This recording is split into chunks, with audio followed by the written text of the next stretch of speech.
Jon Barry, former NBA veteran, handling pregame, halftime, postgame duties, ESPN Radio throughout the NBA Finals. And Jon joins us on the program. Any surprises last night for you? No. You and the Dinettes could have beat that Warrior team, I think. Wow. No, I mean, really. How do you lose two of your top four players, three of your top 8 players, if you count Kevon Looney in there, who's been a major contributor in the playoffs? No, I'm not surprised at all. I mean, they shouldn't win. Toronto should have won that game, and they did. I said it was a must-win situation for Toronto for a variety of reasons, Jon. I don't know if you agree, but I just thought if you can't beat that lineup, then you're not winning the finals. But you did what you were supposed to do last night. They did it in impressive fashion. How do you think this plays out now? If I said you got to bet a week's pay on who wins the championship, knowing what we know now, who would you take? Well, what do we know? Do we know Clay's back? We don't know. Just what we know right now. Okay, well, I think he's going to be back. I said before it started, if Kevin Durant doesn't play in the series, that Toronto wins it. Okay. So I stand by that. It could be a total smokescreen that Kevin Durant is ramping up his workouts and he's ready to go. He might not be playing at all. We don't know anything.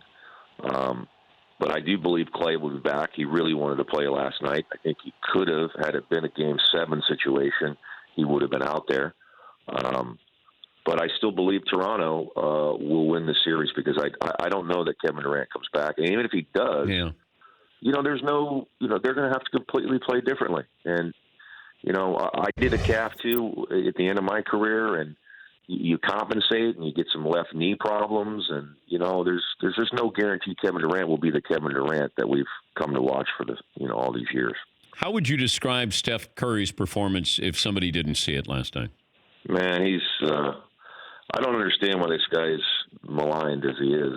He's incredible. And to me, he's the system of the Warriors. I know Kevin Durant is a great player and a great scorer, and Steph Curry, he's as unique a player as I've ever seen. Because, but why do you think he's maligned, Jon? I don't understand. I mean, by who?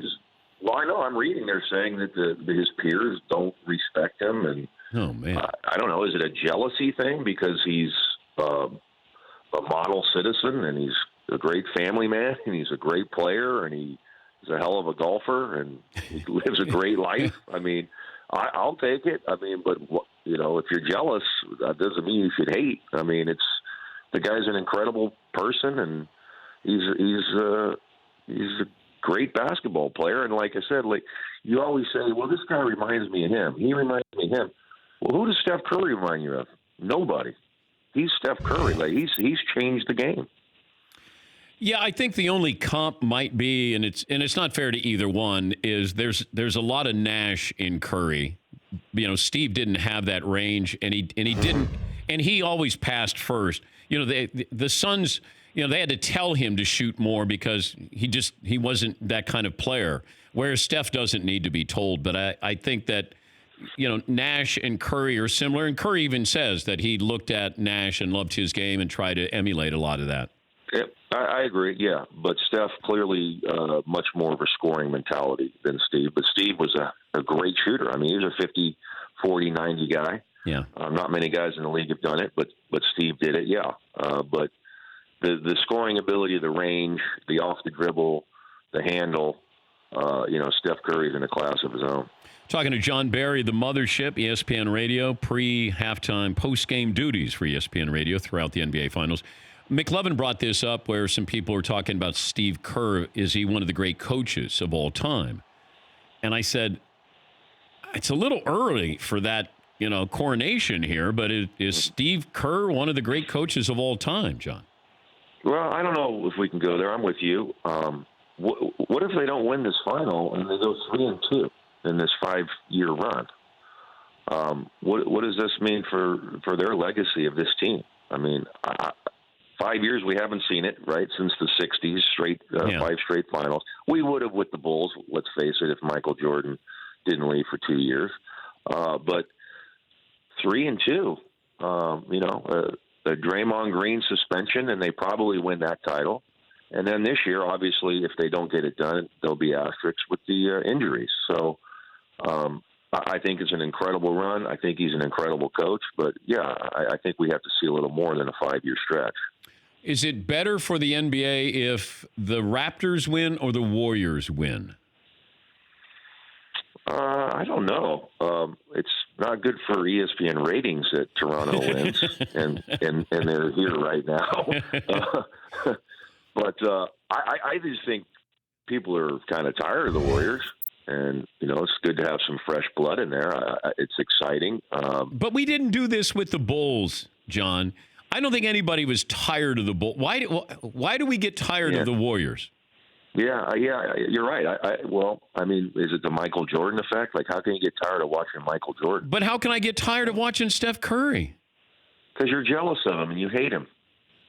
No, I'm not tired of I love watching Steph Curry. No, I know. I am jealous. No, I don't know. Maybe it's social media, that you had no social media back then with the Bulls. And does that change anything of people constantly talking about things, whereas everything is on social media with Golden State? Yeah, I think so. And maybe the Kevin Durant effect. I think people are upset that one of the great players joined a great team already. But, if you want to talk that argument, they won one title before Kevin Durant got there. They won 73 games, and they didn't win the title. So they had 2 straight finals appearances, and then he showed up. So, yeah, I know they were great, and they ran through the league in the regular season and won one title. But, it wasn't like he joined Michael Jordan and the Bulls, and he's 2 for 2. How do you think Jordan's Bulls would do with today's rules against Golden State? Oh, well, how do you guard Michael Jordan? It'd be impossible. Okay. It'd be so fun to watch, and then you put, like we've heard Scottie Pippen talk about it. Like, you put him on Steph Curry, though, like, man, that's a lot of length.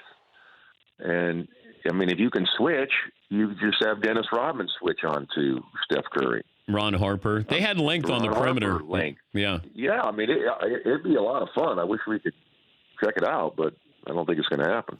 Yeah, it would be like Draymond Green on Jordan. Like, who's guarding Jordan? Maybe Golden State would do a boxing one.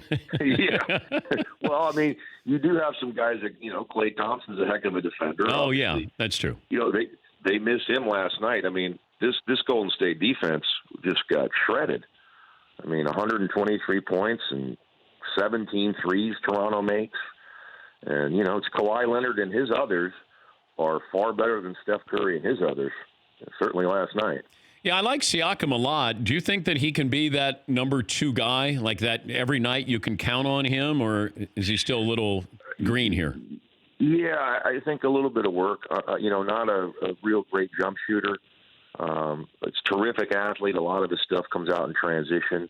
But, yeah, I think there's a possibility to develop that he can become, a standstill shooter, a guy that can shoot off the dribble, play one-on-one. But he's, more of a slasher right now. But, game 1, obviously the game of his life. Didn't play well in game 2 and then bounced back last night and had a nice one.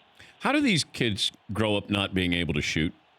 And then don't understand it. But you have players there's no excuse for anybody who is, 5 to 18 years of age who doesn't have a shot with Steph Curry's impact on this game. But you've got some of the better players in the game who can't shoot.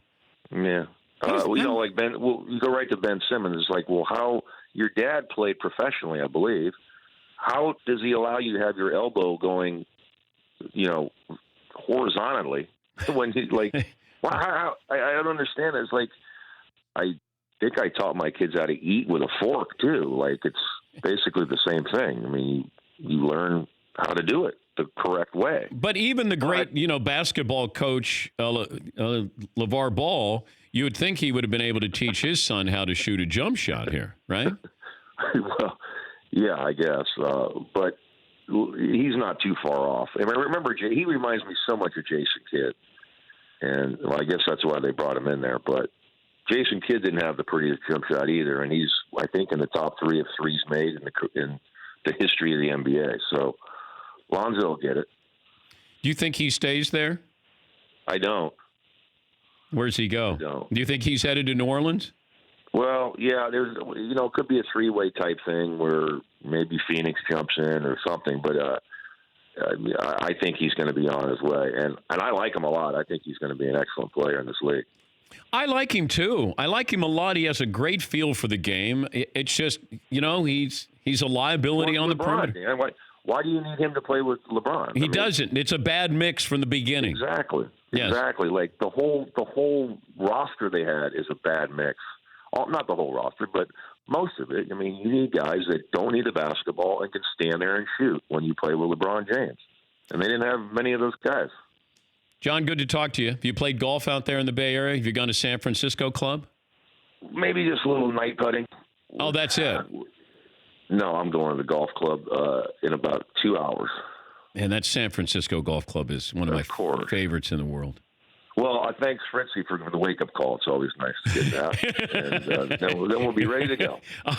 Hey, John, thanks. We appreciate it, bud. You got it. All right, Jon Barry, ESPN Radio NBA analyst. And he's a good stick, too, as we like to say in golf terminology. He's a good stick. John can play. For more Dan Patrick Show, tune into Audience Channel 239 on DirecTV. Stream for free on BR Live or download the Dan Patrick Show app.